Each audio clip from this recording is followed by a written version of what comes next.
Hello friends, Sindhu Bhairavi சீரியலில் என்ன நடக்குதுன்னு பார்க்கலாம் வாங்க. வீடியோவை ஸ்கிப் பண்ணாமல் கடைசி வரைக்கும் பாருங்கள்.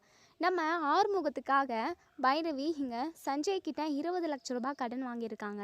ஸோ வட்டி எதுவும் கட்டக்கூடாது. அதே சமயம் அந்த வட்டிக்கு கொடுத்தவங்க வந்து வீட்டுக்கு வந்து அன்னபூர்ணி அத்தையோட மரியாதையை டேமேஜ் பண்ணிடக்கூடாது. ஆறுமுகம் யார் முன்னாடியும் தலகுனிஞ்சு நின்றக்கூடாதுன்றதுக்காக நம்ம பைரவி அந்த அமௌண்ட்டை இங்கே நம்ம சஞ்சய்கிட்டேருந்து வாங்கியிருப்பாங்க. ஸோ இந்த விஷயம் யார்கிட்டையும் சொல்லாதன்ற மாதிரியும் சொல்லி வச்சுருப்பாங்க. இப்போது செக் எழுதி கொடுப்பாங்க. ஸோ அதை வாங்கிக்கிட்டு வீட்டுக்கு நேராக வராங்க. நம்ம ஆறுமுகம் ரூமில் நடையாக நடந்துக்கிட்டு இருக்காங்க. அங்குக்கும் இங்குக்கும்னு சொல்லிட்டு பைரவி பார்த்துட்டு, என்ன குட்டி போட்ட போன மாதிரி இப்படி நடந்துக்கிட்டு இருக்க, என்னாச்சு அப்படின்னு சொல்லிட்டு, இல்லை பைரவி, 20 லட்ச ரூபாய் கடன் வாங்கியிருக்கேன்.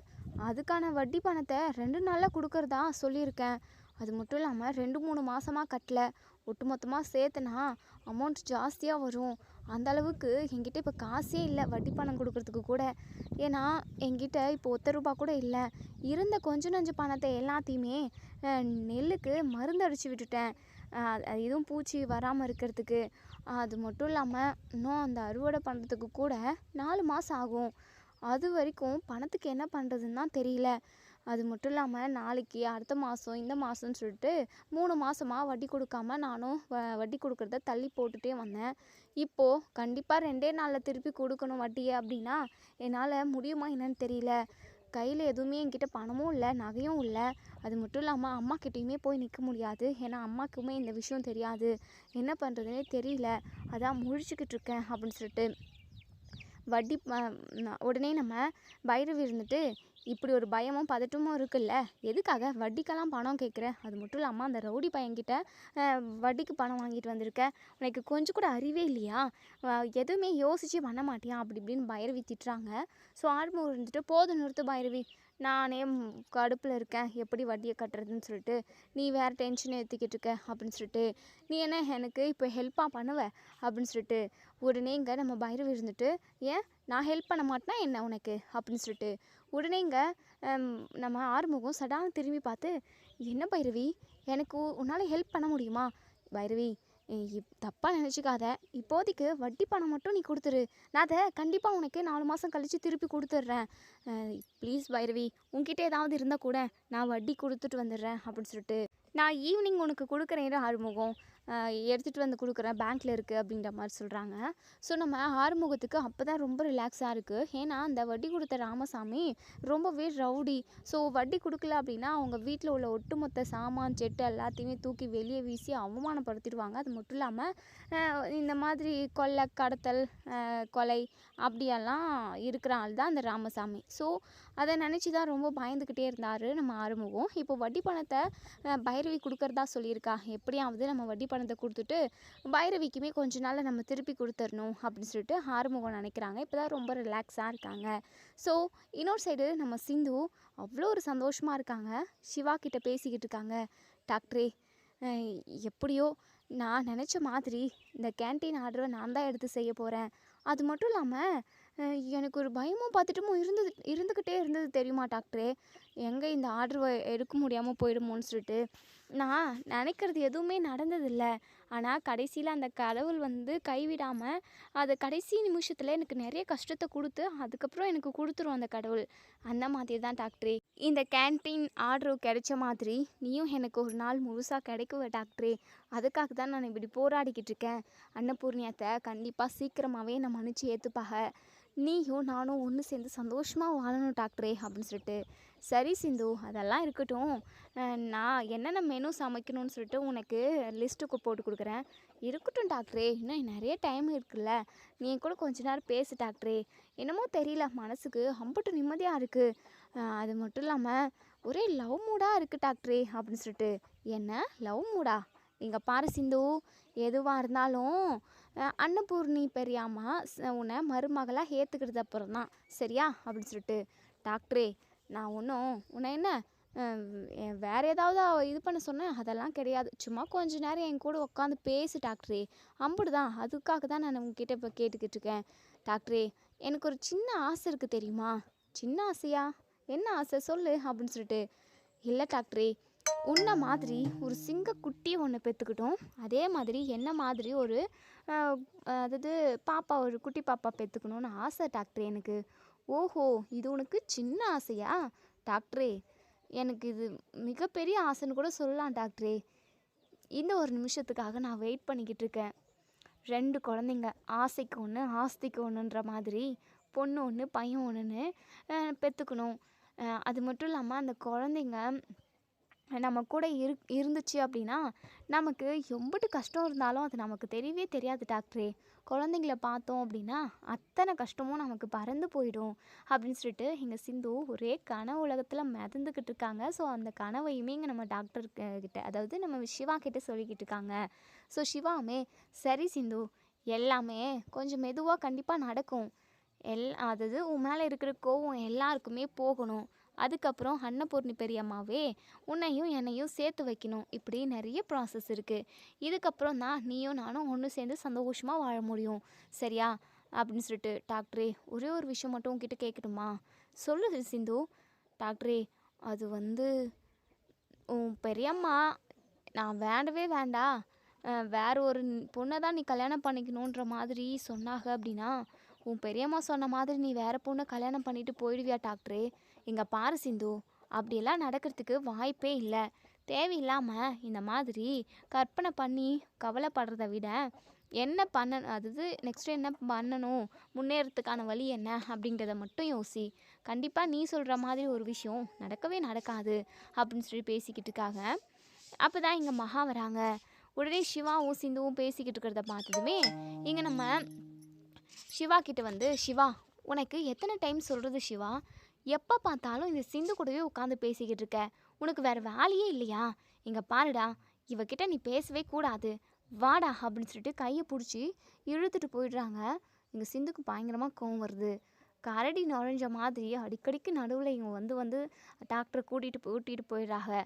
இவங்களுக்கு வேறு வேலையே இல்லை போல, ச்சே அப்படின்னு சொல்லிட்டு இங்கே நம்ம சிந்து வந்து மனசுக்குள்ளே நினைக்கிறாங்க. அதே சமயம் ரொம்ப சந்தோஷமாக இருக்குது அவங்க மனசுக்கு. கேன்டீன் ஆர்டர் கிடச்சிது. அது மட்டும் இல்லாமல் சிவா அவங்க கூட எவ்வளோ பிரச்சனை வந்தாலும் கூட நிற்கிறது, அதெல்லாமே நம்ம சிந்துக்கு அவ்வளோ ஒரு மனசுக்கு நிம்மதியை கொடுக்குது.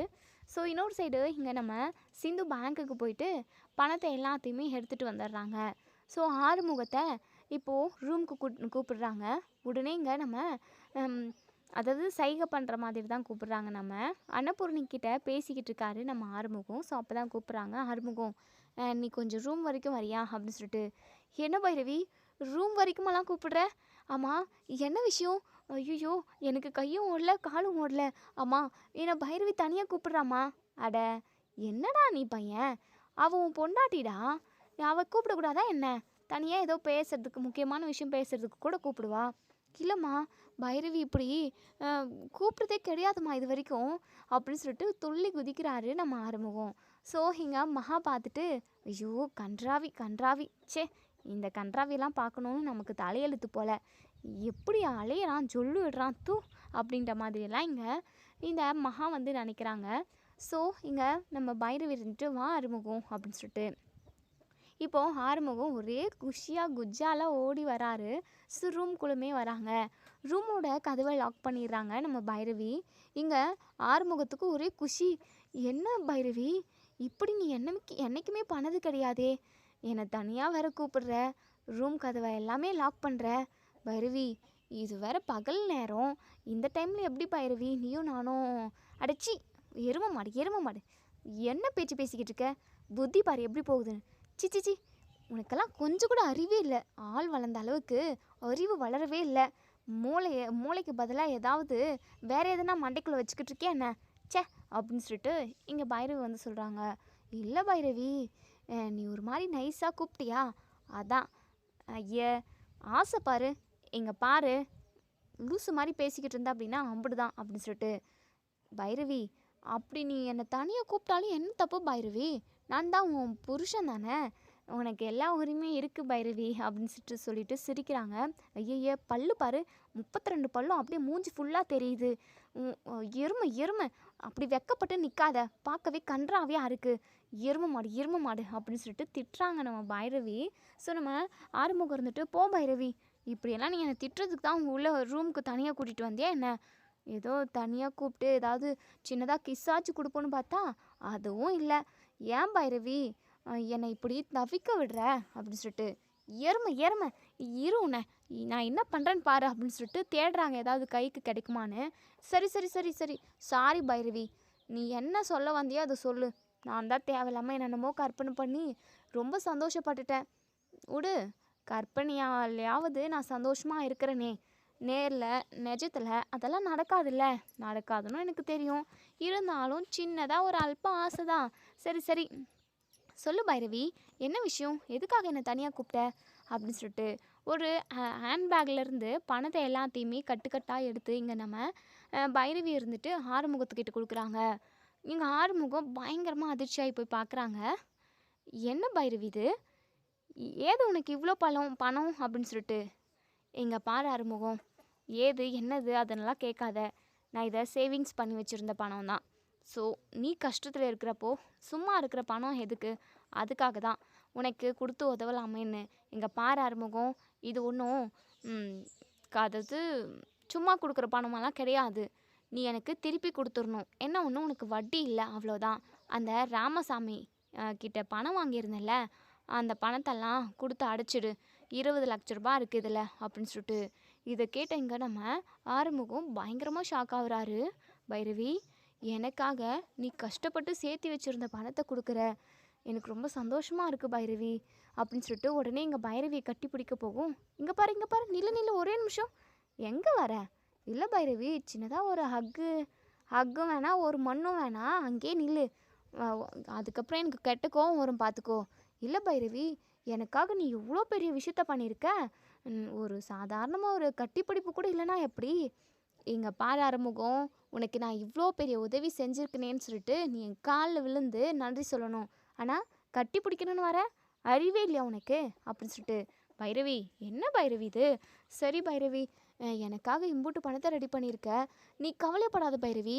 நெல் அறுவடை முடிஞ்சதுமே எல்லா நெல்லையுமே விலைக்கு கொடுத்துட்டு உனக்கு ஒட்டுமொத்த காசையுமே நான் செட்டில் பண்ணிடுறேன் அப்படின்னு சொல்லிட்டு நம்ம ஆறுமுகம் சொல்கிறாங்க. ஸோ பைரவியுமே சரி முதல்ல இந்த பணத்தை கொண்டு போய் கொடு. அவன் வேறு வீட்டுக்கு வந்து ஏதாவது சத்தம் போட்டால் அது நல்லா இருக்காது.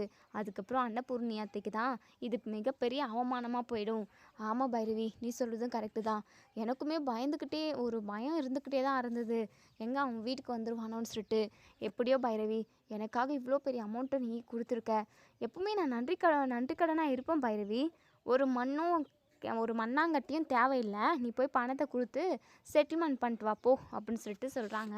ரொம்ப தேங்க்ஸ் பைரவி அப்படின்னு சொல்லிட்டு இப்போது இங்கே பணத்தை பீரோவில் வச்சுட்டு இங்கே நம்ம ஆறுமுகம் இருந்துட்டு நாளன்னைக்கு கொடுத்துக்கலாம், 2 நாள் கழிச்சு தானே வட்டி கொடுக்குறதா சொன்னோம். அதே சமயம் வட்டி பணத்தையுமே நம்ம கொஞ்சம் ஏற்பாடு பண்ணிவிட்டு வட்டியும் ஒட்டுமொத்தமாக கொண்டு போய் கொடுத்துருவோன்னு சொல்லிட்டு பீரோல் தான் வச்சுருக்காங்க.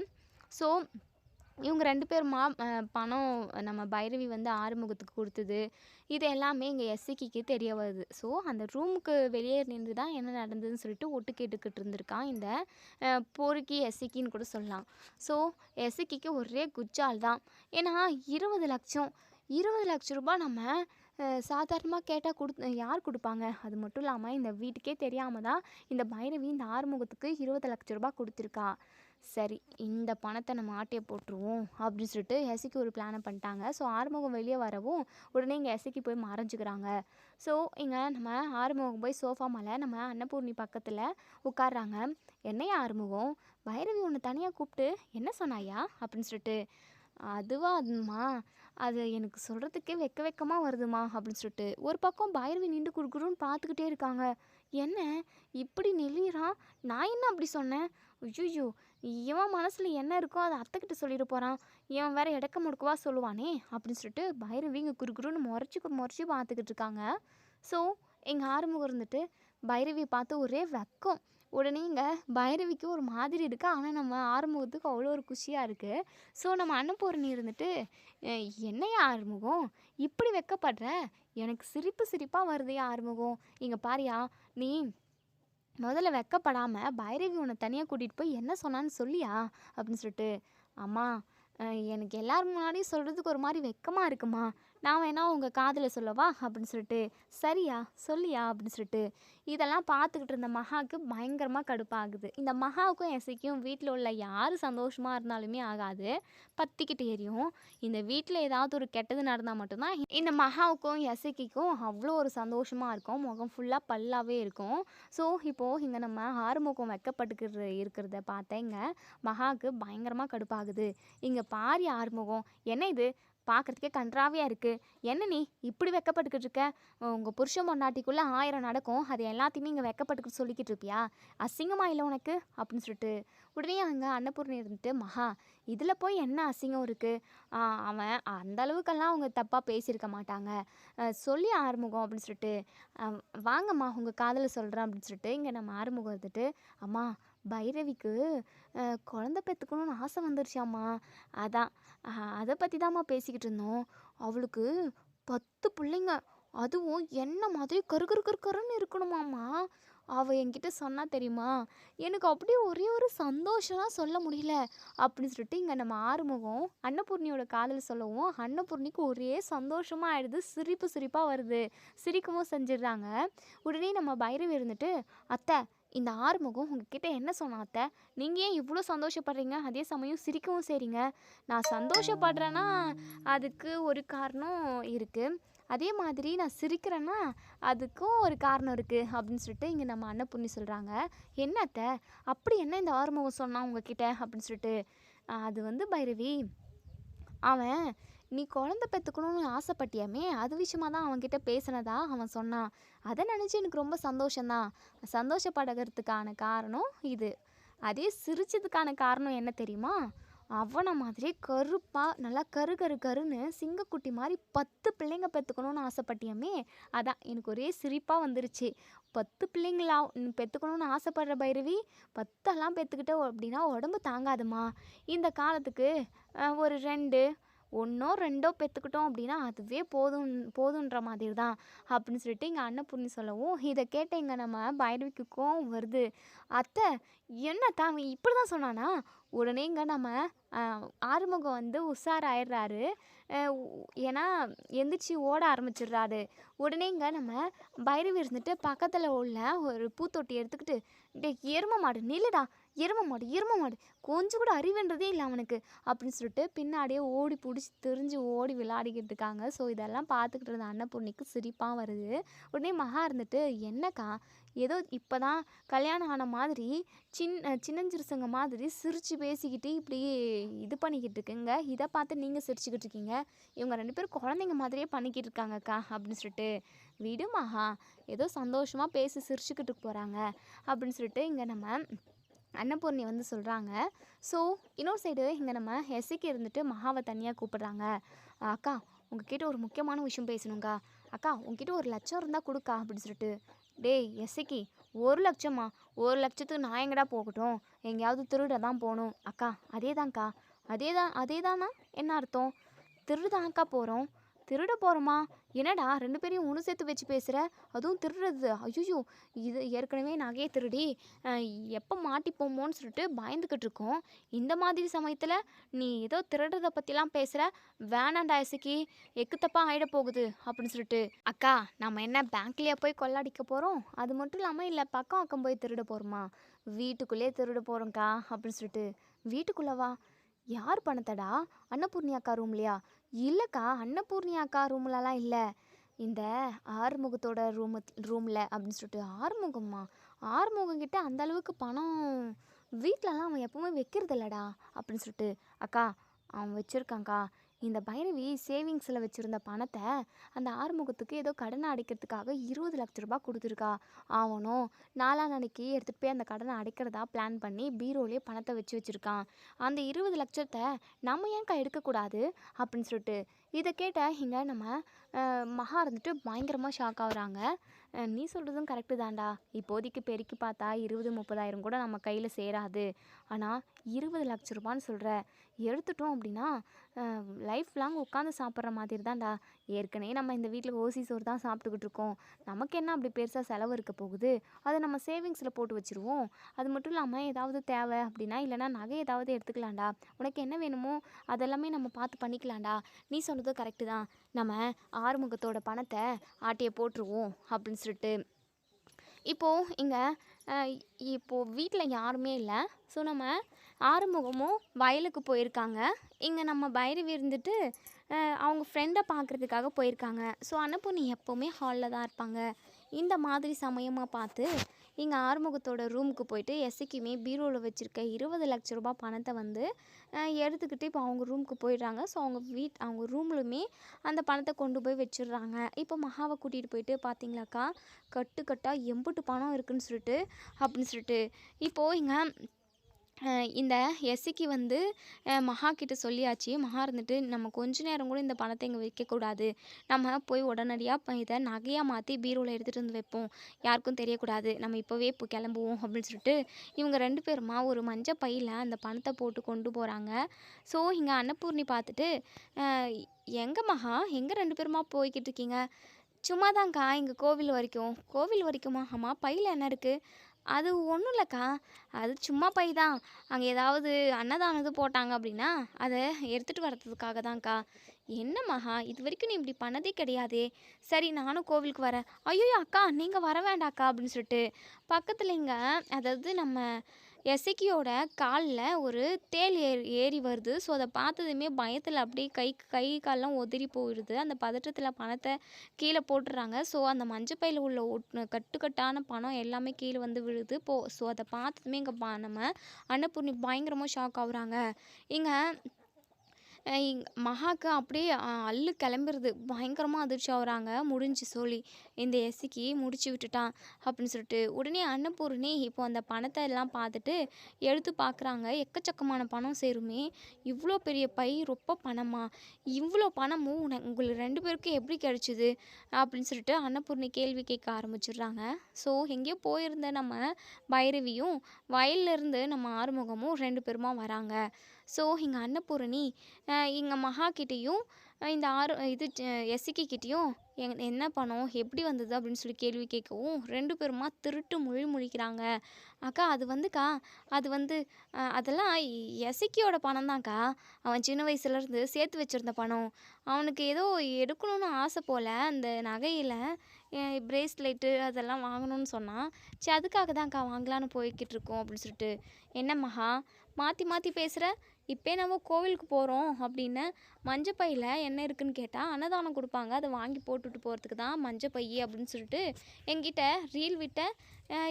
இப்போ என்னடானா இதில் மஞ்சப்பை ரொம்ப பணமாக இருக்குது.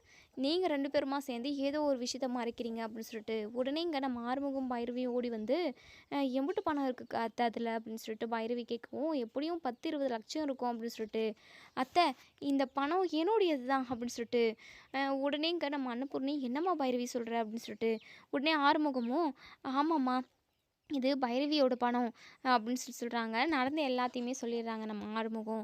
இந்த ராமசாமி கிட்ட கடன் வாங்கினதும் அவங்களுக்கு வட்டி கட்டாமல் இருந்ததுனால நடு ரோட்டில் கேட்டதுனாலையும் இங்கே நம்ம பைரவி அதை பார்த்துட்டு பைரவியோட சேவிங்ஸ் எல்லாத்தையுமே எனக்கு கொடுத்ததாகவும் ஆறுமுகம் எல்லாத்தையுமே சொல்கிறாங்க. ஸோ இந்த பணம் தான் நினைக்கிறேன், நான் போய் பீரோவில் செக் பண்ணுறேன்னு சொல்லிட்டு இங்கே நம்ம ஆறுமுகம் போயிட்டு பீரோவில் செக் பண்ணுறாங்க. ஸோ பணமே இல்லை. இவங்க 2 பேரும் தான் திருடி இருக்காங்கன்றது இப்போ வெட்ட வெளிச்சமாக தெரிஞ்சாச்சு. ஸோ நம்ம ஆறுமுகம் இருந்துட்டு எஸ்சிக்கியோட ஷர்ட்டை பிடிச்சி என்னடா இப்போது திருட்டு வேலையுமே பார்க்க ஆரம்பிச்சிட்டியா? நீ ரொம்ப நல்லவன்னு சொல்லிட்டு தானே என் தங்கச்சி உனக்கு கல்யாணம் பண்ணி கொடுத்தோம். ஆனால் நீ திருட்டு வேலை பார்த்துக்கிட்டு இருக்க. உனக்கு எவ்வளோ பணம் வேணும்னு கேட்டிருந்தாலுமே என் அம்மா உனக்கு வாரி வாரி கொடுத்துட்ருப்பாங்களே. ஆனால் நீ இவ்வளோ பெரிய துரோகத்தை பண்ண பார்த்துருக்கேடா பாவி அப்படின்னு சொல்லிட்டு சொல்கிறாங்க. ஸோ இங்கே மகா இருந்துட்டு ஆறுமுகம் மன்னிச்சிருப்பா, ஏதோ எஸ்ஐக்கு தெரியாமல் எடுத்துட்டான்.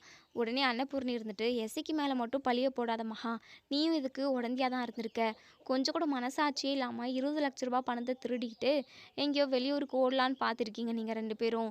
இனிமேல் நீங்கள் ஒரு நிமிஷம் கூட இந்த வீட்டில் இருக்கவே கூடாது. 2 பேருமே வீட்டை விட்டு வெளியே போங்க அப்படின்னு சொல்லிட்டு அன்னபூர்ணி சொல்லிடுறாங்க. ஸோ மகா காலில் விழுந்து கெஞ்சி கதறாங்க. அப்போ கூட நம்ம அன்னபூர்ணியோட மனசு மாறவே இல்லை.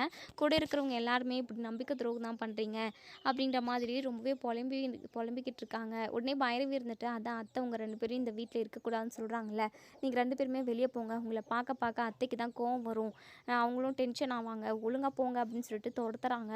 ஸோ இங்கே மகாவும் எசக்கியும் வீட்டை விட்டு போயிடுறாங்க. இப்போது இனிமேல் இந்த வீடு ரொம்ப சீரும் சிறப்புமாக இருக்கும். சிவாவும் சிந்துவும் ஒன்று சேர்ந்து வாழலாம். அதே சமயம் நம்ம அன்னபூர்ணிக்கோட உயிருக்கும் எந்த ஆபத்தும் இல்லை, அவங்களோட சொத்து சொகத்துக்கும் எந்த ஒரு ஆபத்தும் இல்லை. ஏன்னா தீய சக்திகள் இவங்க 2 பேரும் வெளியே போயிட்டாங்க இல்லையா அப்படின்னு சொல்லிட்டு இப்போ இதோட இந்த ரிவ்யூ முடியுது. இதுக்கப்புறம் என்ன நடக்குன்னு சொல்லி வெயிட் பண்ணி பார்ப்போம் ஃப்ரெண்ட்ஸ். வீடியோ பிடிச்சிருந்தா லைக் பண்ணி